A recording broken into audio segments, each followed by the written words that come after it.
Então, galera do primeiro ano, vamos lá dando continuidade aqui a um exercício sobre o fuso horário. Vamos ver aqui na prática. Veja essa questão. Se em Brasília for 9 horas, que horas será nesse mesmo momento em Moscou, na Rússia? Essa é a pergunta. O que é que você deve fazer? Primeiro, veja só, primeiro ponto, está aqui, ó, localizar Brasília no mapa. Depois, identificar o fuso horário de Brasília, está ali, ó, -3 GMT, certo?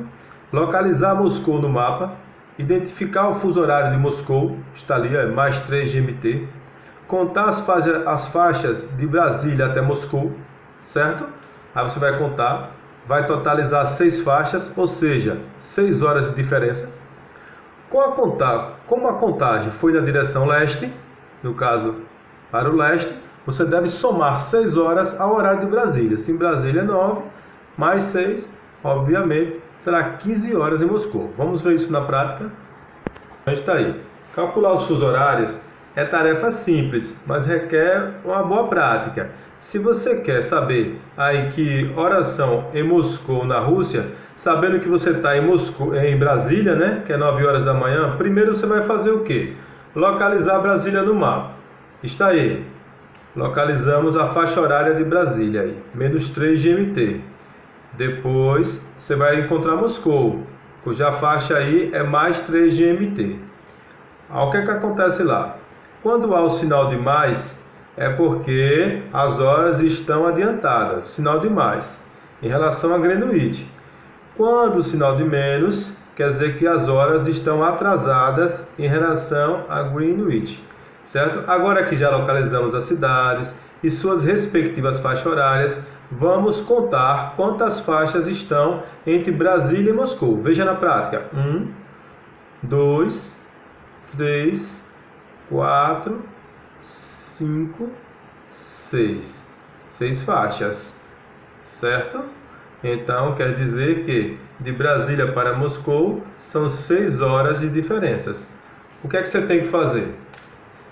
Pega aí, ó, 9 da manhã em Brasília, que é a hora lá em Brasília, completa no sentido às 6 horas, já que foi no sentido leste, você vai adicionar, certo? Que são a quantidade de faixas, o resultado é 15 horas. Ou seja, em Moscou será 15 horas.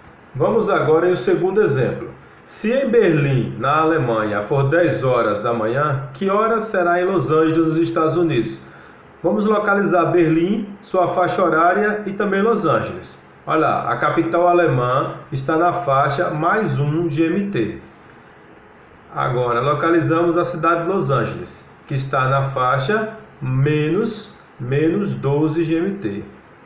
Vamos contar as faixas. Olha lá, 1, 2, 3, 4, 5, 6, 7, 8, 9, 10, 11, 12, 13. São 13 horas de diferença. Como os contamos no sentido oeste, nós vamos o quê? Tirar 13 horas da hora de Berlim. A conta fica assim: 10 horas em Berlim, menos 13 horas, que é o número de faixas, resulta em 21 horas do dia anterior. Entendeu? Você leva em consideração a data. Enquanto em Berlim é o dia seguinte, Los Angeles é o dia anterior. Está aí, pessoal, um problema que dá para você analisar, né? Você sai aqui de Greenwich para oeste, consequentemente a hora diminui. Se você viesse para cá, a hora iria aumentar. Veja só, se você tem aqui nessa faixa horária deu 13 horas de diferença, nós sabemos que o centro daqui de Greenwich, tanto para oeste quanto para leste, tem 12 horas. Então aqui deu 13 horas, significa o dia anterior. Se você viesse para cá, seria o dia posterior. O que é que acontece com essa linha seccionada que está aqui do lado? Ó, tem uma linha bem aqui, ó, no final da extremidade. Essa é a linha internacional de datas. Enquanto Greenwich é a linha das horas, A linha de trás de Greenwich, que é o outro antimeridiano, é chamada linha internacional de datas. Lembra que eu falei que os meridianos lá na outra aula são semicírculos? O primeiro semicírculo daqui, Greenwich, 180 graus. O segundo semicírculo do lado de lá, linha internacional de datas. Então o que é que acontece aqui com esse exemplo de Berlim e Los Angeles? Ao fazer a conta, deu 13 horas. Então, quando você volta 10 horas, aqui vai ser 9 horas do dia anterior, 9 horas da noite do dia anterior. Exemplo, se aqui é dia 1º, aqui vai ser dia 31, certo? Se você fizesse o mesmo exemplo e viesse para a faixa de cá, aqui seria dia 1º, aqui seria dia 2. Então, é o dia anterior e o dia seguinte nessa relação desse exemplo. Então, isso é fuso horário. Fuso horário o quê? Prático, porque nós estamos seguindo o que? Os fusos. Nós temos 12 fusos para oeste e 12 fusos para leste. Significa que para oeste as horas têm que diminuir, para leste as horas têm que aumentar. No nosso exemplo, aqui eram 10 horas da manhã. Quando você fez a conta, 10, aí você vai fazer a conta 9, né? Aí você vai lá diminuindo 8, 7 e tal. Aí vai dar 0 horas. Depois de 0 horas vai dar o quê? 21 horas do dia anterior. Beleza? Então essa linha de datas. Ok? E para finalizar esse exemplo está aí, né?